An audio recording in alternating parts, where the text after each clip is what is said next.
Hey everybody, thanks for tuning in to Grokking Guitar. I'm Jeremy, this is Jack, and this is Wyatt. Hi. I know you've seen these faces many times. So say hi again, boys. Hi. Hi.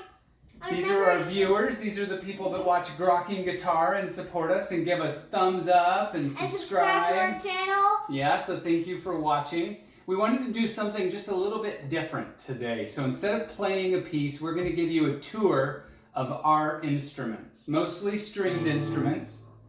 And so we're going to just show them to you one at a time. Are you guys ready? Yep. Okay, we're going to start with Dad, and I'm going to show a guitar that was given to me by a friend, an awfully kind friend. This is an Epiphone classical guitar. And first of all, I have to say this on Grokking Guitar, you have to know that we are all beginners. So if you're learning from Grokking Guitar, you have to know that you're learning from beginners. Hopefully it's not quite the blind leading the blind, because the boys are taking guitar lessons and I'm learning a lot and we're all practicing every day. And so there's probably some stuff in here that you can learn from. That would be great, but I'll teach you what I know, and that's all. But classical guitars are different from acoustic guitars, even though it is acoustic for sure. A classical guitar has a wider neck, and so the strings are a little bit further apart. And then the strings that are on it are all nylon. Yes, and the pegs are face down on a classical. Yeah, you can often tell a classical because the pegs are oriented this way, and whatever these are called, that the string is wound around, are facing that way, perpendicular to the string. But the strings being further apart in some ways makes this a little bit easier, right? Because there's more room for your fingers. And especially when you're getting used to acoustic, it's hard because the acoustic is all steel strings, but you'll get used to it eventually, and I definitely prefer the classical better. Yeah, probably you'll be able to get used to both, but the nylon strings are a little bit easier on your fingers too, huh? Yeah. But even on nylon, the first time you start, your fingers will start to hurt. Now, how about if we just strum a G chord for everybody on each of the instruments that we show? That way, if they haven't seen a classical guitar right next to an acoustic guitar, they'll be able to hear what the sound sounds like, what the difference in sound is. Let me go ahead and tune this. I'll do this. I'll fast forward this so you don't have to watch me tune.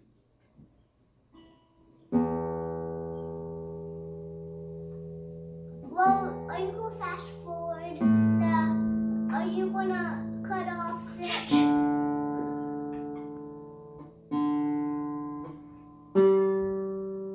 You don't have to make a pouty face, it's okay.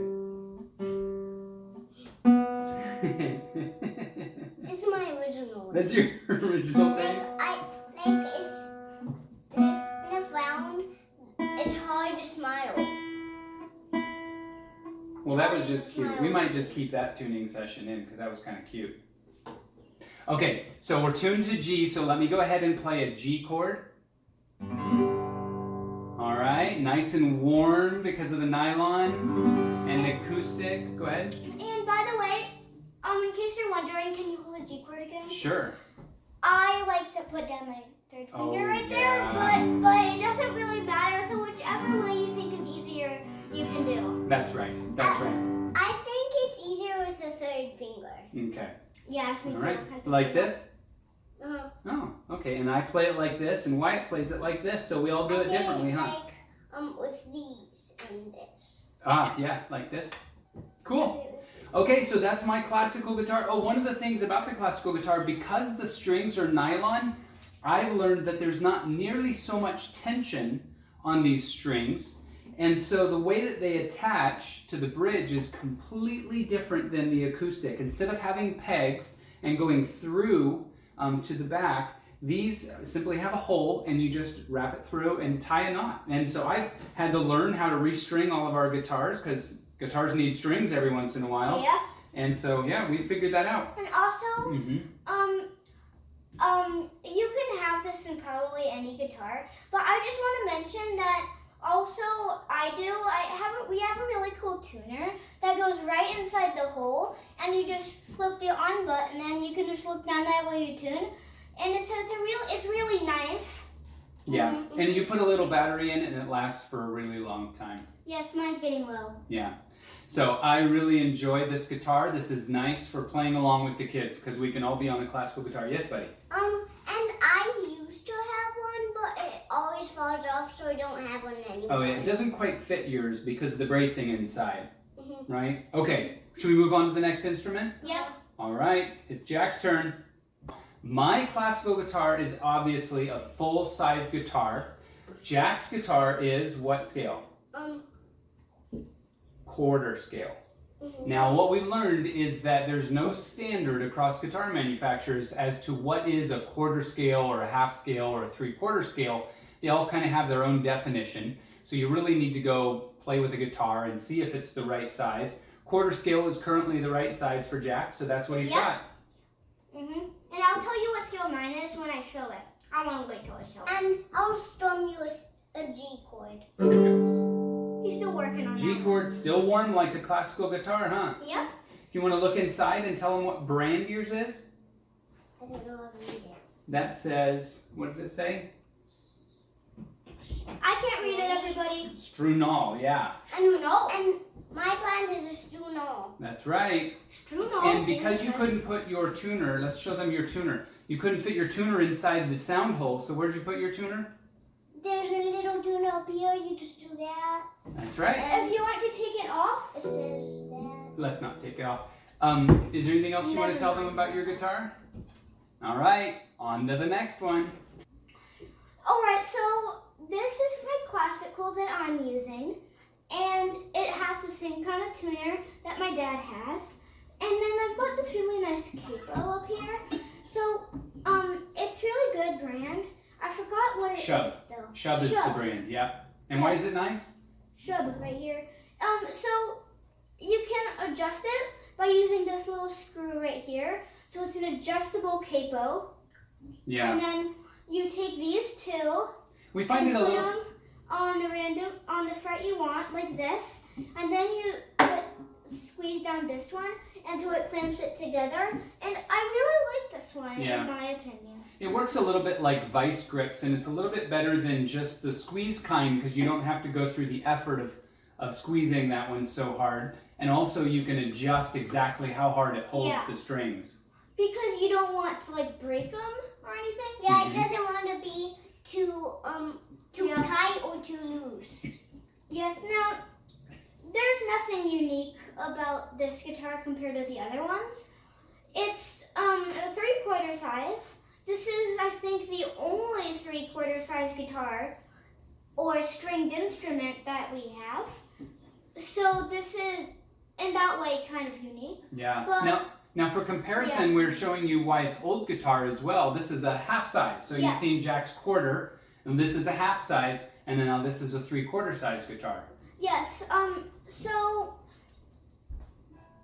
it has kind of a reddish shape, which I really like. And then it's got this. And I'll strum a G chord on this thing. We're not even sure if that thing's in tune. Okay, another guitar to show you. This is an acoustic guitar that actually doesn't belong to us. Another kind friend loaned us this guitar, and it's been wonderful. The acoustic guitar, if I play a G chord for you, you can tell that it's a lot brighter than the classical guitar, right? What are the other differences between an acoustic and a classical? Well, first of all, classicals, I don't think all acoustics have this. You might can get one without them. Some have cutaways, and I don't think classicals usually ever have cutaways. And then... What's the cutaway for? It's for reaching down higher, so you don't have to go like that. Yeah. And now the thing that Jack was just rubbing his fingers on is called a pick guard. Now this, if you're strumming or picking a lot, it'll protect the guitar. And I do a lot of picking on my classical that doesn't have a pick guard, but it's not damaging it. But pick guards can be really nice to have. And then again, this has steel strings, and the pegs, as you can see, are facing out. Just like we said that the classicals are facing down. Go ahead, Jack. And they don't have the little holes. They just have little pins. Yeah, that's right. This one doesn't have the hole that the string ties around. Instead, it just has a pin, and you kind of poke it through and push the pin in. Yeah, but it's not all the way in. Yeah, Yes, right. and then he has the same tuner inside the hole. Yeah. And what's the brand of this guitar, Daddy? The brand of this guitar is a Fender, which Fender is very well known for their electric guitars, but they also make some acoustic. Yes, Yes. Jack.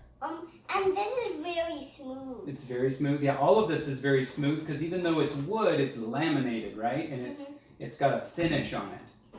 Yeah. And then, like we mentioned, the neck of an acoustic guitar is a little bit narrower. These strings, especially the ones at the top, are kind of thin too, and sometimes if you hold these chords for a little while, your fingertips get sore, don't they? Yeah, they can really hurt. Like, especially when you're getting used to acoustic, your fingers will get like slits in them. Yeah. And it'll really hurt at first. Yeah. But you'll get used to it. You just get like, tough. I don't play acoustic very much. I'm not an acoustic player. I do use a pick a lot, like I said, but I am no acoustic player. And we don't have a 3/4 size acoustic. Like, I can play full size, but I think a 3/4 size is good for me. Okay, well, first of all, I wouldn't say that you're not an acoustic player. You just don't happen to have an acoustic guitar that you play on a daily basis. And my dad doesn't either. He's just learning it. And yeah. Yes, buddy. Jack. And if you rub on this too much, it sounds very squeaky. It sounds like it's very nice. Okay. And Let's move on, huh? Yeah. Should we move on? And now we're going to move on to Jack's next. Jack's got another instrument to show you. Almost. My dog has fleas. It doesn't It's sound like enough. this, Jack. Yeah, that's exactly. Oh, I think we need to tune it. No, we don't. You got that? Okay, so here we go. This is my little ukulele. It's very old because it's a little too small for me. Whenever I get it on, it's not comfortable because it's too small for me. I'll show you a G on it because you probably didn't.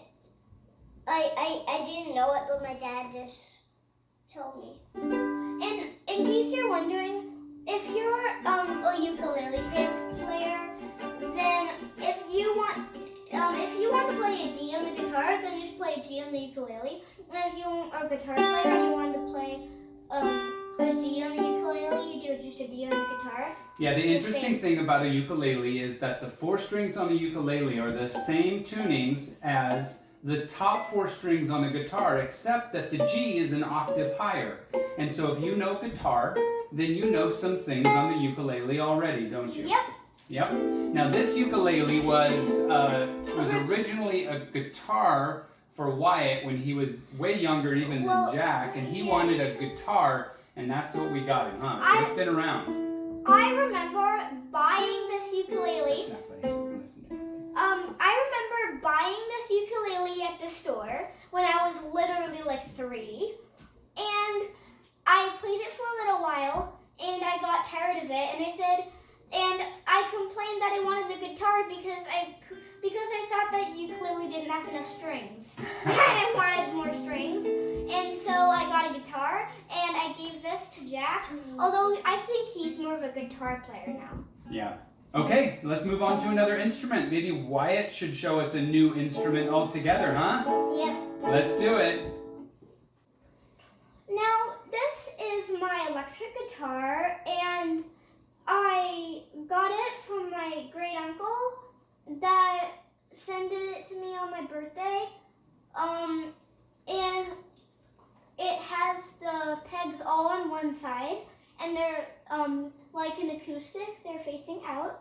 And then I have a hole for my plug. And then I have my 3 pickups.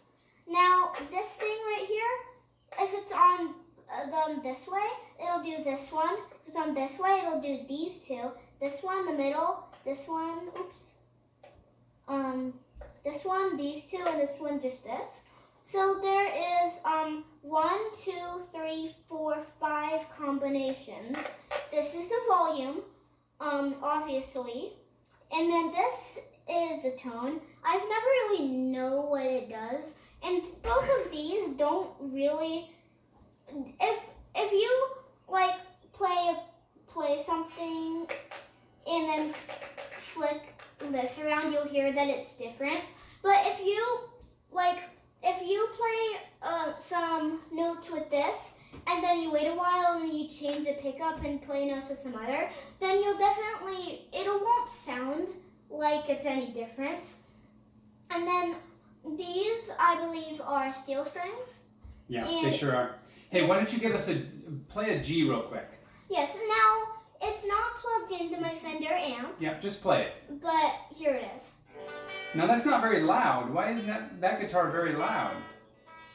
And this string is not tuned. Well, my great uncle also sent me an amp. It's a Fender, just like my guitar. It has a plug hole, and then there's a gain. I have no idea what that does. A volume, a treble, a bass, and then there's a switch. And now this is the size amp they would call a practice amp. And I've heard from people who know that this is a really good size amp to have because it doesn't have any problem fitting in your place, and it's plenty loud, and there's just no reason to have a bigger one unless, you're going to be on stage. And then this, if you push it, this is clean, and if you push that button, it'll sound really weird. Okay, so that's the electric guitar. Yeah. So, next is my dad again. Yep, we've got kind of a fun one to show. So let's go ahead and make that one appear. And voila! This is a different looking guitar for sure. This is what's called a traveler guitar. I do some traveling for work, and so this was a birthday gift from my boys and from my wife a couple of years ago. And the traveler guitar, I think, is really ingenious the way that it's designed because, as you can tell, it's the same length from bridge to nut as a regular guitar, but it's really not much longer than it needs to be. It's not much longer than just that. So it's the exact same feel, and when you hold it, you still get to feel exactly what a real guitar feels like. Yes. And so all the practice is real, but I can play with this on an airplane. And it's really quiet, but if I want, I can plug in just like Wyatt's electric guitar. Yes. And I can listen to it in my ears and not disturb anybody. And the pegs are very unique. The pegs are actually underneath the body of the guitar. They're on the back. And so that's how you tune it, is right here. Yes. And then if you flip it around, it goes there on this thingy, and then over through around that wheel. And if you flip it over again, it goes in, and then you play it right there. That's right. And I don't think it's made for it, but it looks like there's like a handle in it. Yep, that's right. That's the traveler guitar, so that's a fun one. And I don't know where his amp went, but I think he has an amp for it. Yeah. All right, our next instrument is a fun one. This is called a banjolele because it's kind of a cross between a banjo and a ukulele. It's actually strung exactly like a ukulele, so if you know how to play a ukulele, you already know how to play a banjolele, but it looks like a banjo. So it's got the head behind it, which is like a drum that amplifies the sound, and so it ends up sounding a lot like a banjo, even though you don't have to know how to play a banjo in order to strum it. Why don't you go ahead and play them a G so they can see what it sounds like. There you go. It's the same as the ukulele, same fingering, same tuning. Yes. And yeah, so that's mostly all about that. And I'm not going to get into every single detail. This one is made by Remo. That's the brand of this banjolele. Yes. All right, ready for a new one? Yep. Okay. Now, I have one that has the probably only instrument that actually has 5 strings, and I want to show it to you in 3, 2, 1. Whoa, voila! So, now this is a banjo. Now, like we said about the banjolele, it's a cross between a banjo and a ukulele. We already showed the ukulele, and this is a banjo. So, as you can see, so it has the same drum. It's bigger. It has 4 pegs up here, and then it has a peg down here. And this 5th string is called the drone string.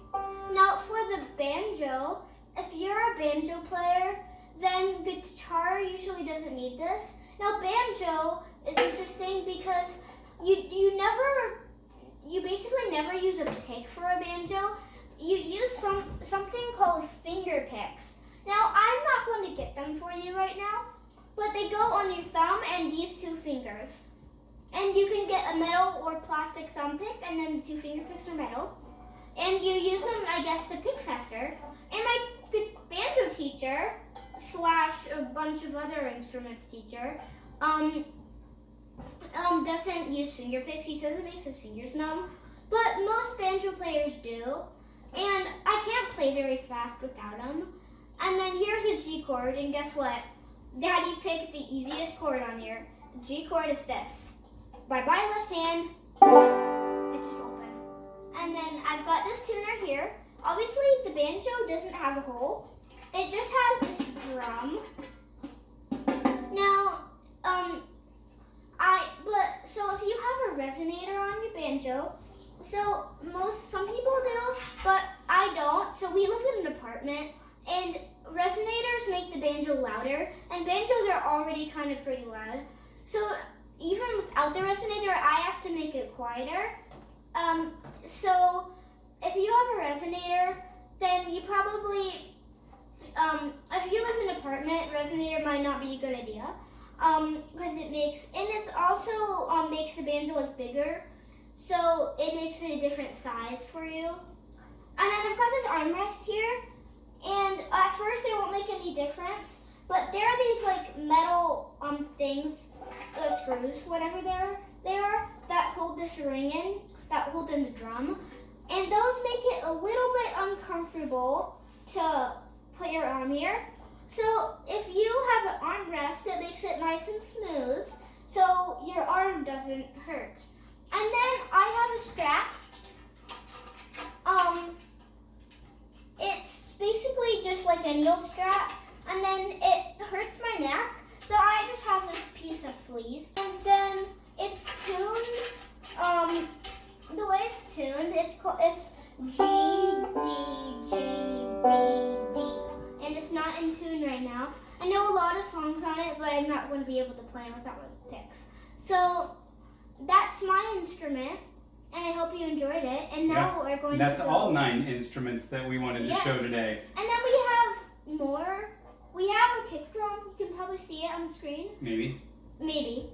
And then we have a piano. And the piano is not on the outside, but the piano does count as a stringed instrument because there's actually strings inside Except not this piano. This has nothing but electronics on the inside. Yes, but most pianos have strings. So we're not going to be like showing you them. I don't think you can see any of them on the screen. But those are not stringed instruments. So these are all the stringed instruments. And we've covered 9 of them.